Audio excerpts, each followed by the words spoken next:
That I have to study. Kasi nakatutok ako sa agriculture. Tanong nyo naman ako doon sa 4 na oras kung pinag-uusapan dito. Kayo daw po impeachment manager. Wala pa. It's just a suggestion. So, wala pang final. Pero tingnan natin. It's really the decision of the majority. Anong gawain, sir, ng impeachment manager? The way it was explained to me, expected sa Parang taga-bukas at sara ng tindahan.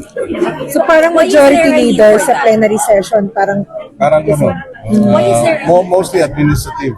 Just for the smooth, orderly proceedings. So, Parang clerk of court, parang ganun, Sen? Parang clerk of court or something, hindi rin. Para court administrator. Court administrator. Hindi Oo. parang taga-traffic, sir. Traffic. Hindi. Well,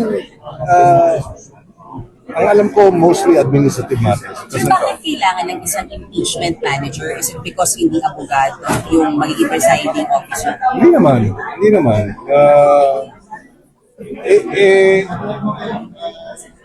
Yun nga, just to make the proceedings, di ba, parang to make sure that the proceedings are orderly.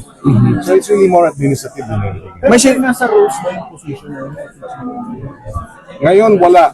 So that's why, kailangan pang isama sa rules yun. Hindi maanap. Ang sabi ni, pag pinasok sa rules yun, di ba matatagalan? Depende sa majority yun. We'll see. Pero pag pinasok nyo sa rules, matatagalan pa kayo kasi you'll have to amend the rules and you'll have to publish it pa. Yeah, that's right. Well, hindi naman, may mga administrative matters that have to be addressed before we proceed to actual trial. So, parang Doon court papasok. administrator. court administrator. Parang gano'n. And you- Impeachment court administrator. So pwede hindi nyo na rin amyendahan yung rules para dyan. That I have to study. Kasi nakatutok ako sa agriculture. Tanong nyo naman ako doon sa 4 na oras kung pinag-uusapan dito. Hindi, pero Sen, sabi ni Senator Lacson kasi kahapon, ang sinasabi ni Senator Lacson kahapon, Sen, na yung impeachment manager ay magtitimbre sa magtitimon, sasabihan niya ang presiding officer kung i-sustain o i-overrule yung mga motion or may mga ganon. Kasi hindi nga abogado Hindi ko narinig eh. Pero ang sa akin kasi my understanding is it's more administrative than legal discussions or debates. Kasi lahat kami judge. So hindi naman, kumbaga lahat kami magkakaroon ng kanya-kanyang opinion. At lahat ng opinion hindi man sinasang-ayunan, ano yun, look out ng bawat judge yun. So how is your preparation for the possible impeachment trial? Abogado naman kayo, sir. Ito pa lang ang inaano ko eh. Sen, pwede po ba mapigilan yung pag-convene kapag tumutol daw yung majority? Minority. Wala na sa usapin yun ng court administrator. Impeachment. Pero yung open kayo na maging impeachment manager and confirm na you talked about it. It was discussed, but nothing has been finalized. Because kailangan nilagay sa rules. And if it's a decision of the majority, hindi naman kami majority na nag-uusap. Yun lang ata. But you can be assigned as impeachment manager even if hindi po ilagay sa rules. I don't think so. It has to be in the rules. So mas tama sa impeachment court administrator or impeachment manager? That's my understanding. And you're open to it. Pinag-iisipan ko. And then, Senator, pwede nga, yung pagkukonvene nila sa impeachment court, dapat ba automatic yun? O paano Ayoko pag may nang pag-usapan nag-object? ang mga legal issues ng impeachment because I will be charged. So, hindi ka naman, sir, yung pagkukonvene pa lang naman, sir. Hintayin na lang natin. Ayoko na muna mag-comment kasi baka lahat yan pagbobotohan. Diba? So hintayin na lang natin. Pero sir, sa ngayon hindi ka pa sure kung tatanggapin mo Pinag-aaralan ko. Anong considerations po, sir?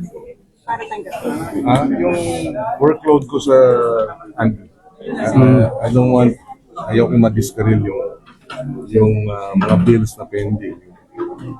Agri Co-ops, Agri Extension Service, yung Agri Co. So lahat agri dahil Yun naman talaga ang ating dahilan ba tayo na that I have to study. Kasi nakatutok ako sa agriculture. Tanong nyo naman ako doon sa 4 na oras kung pinag-uusapan dito. Kayo daw po impeachment manager. Wala pa. It's just a suggestion. So, wala pang final. Pero tingnan natin.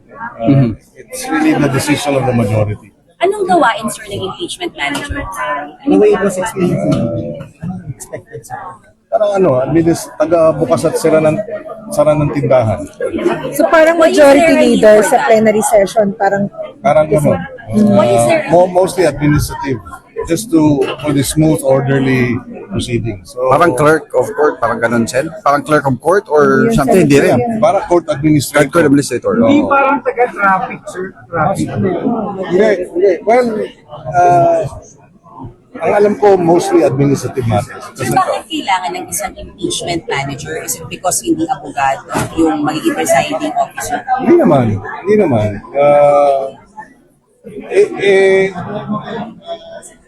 Yun nga, just to make the proceedings, di ba, parang to make sure that the proceedings are orderly.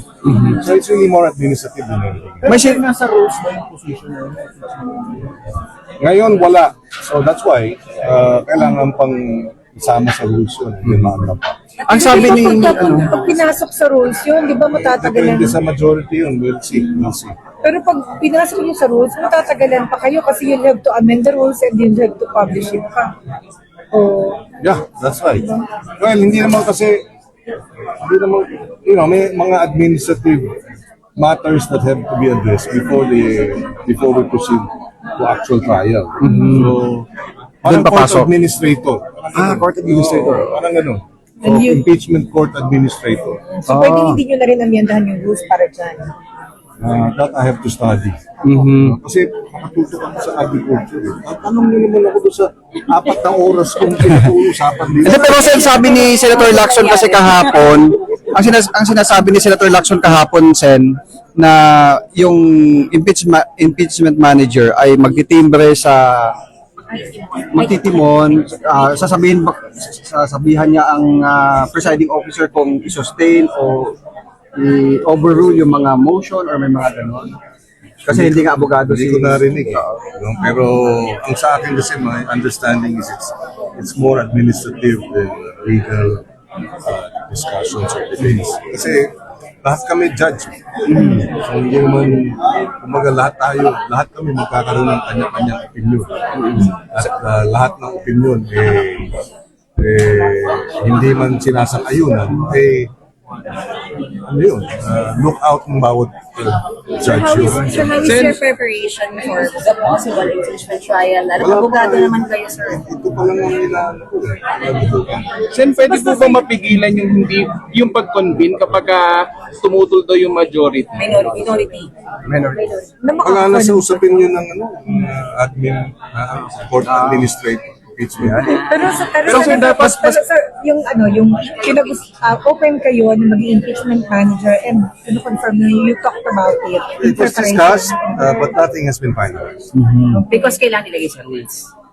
And if it's a decision of the majority, hindi naman kami majority na nag-uusap. Yun lang ata. But you can be assigned as impeachment manager even if hindi po ilagay sa rules. I don't think so. It has to be in the rules. Hindi.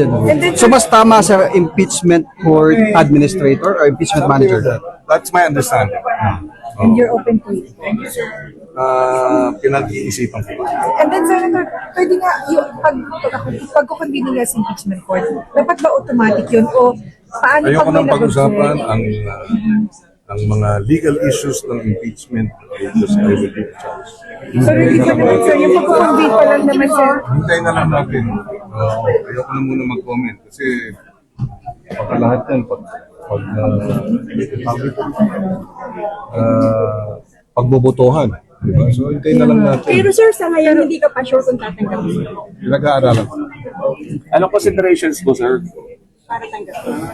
Yung workload ko sa I don't want, ayaw ko ma-discarril yung mga bills na pending. Agbi co-ops, Agbi extension service, yung agree ko. So lahat agree dahil yun naman talaga ang ating dahilan ba tayo na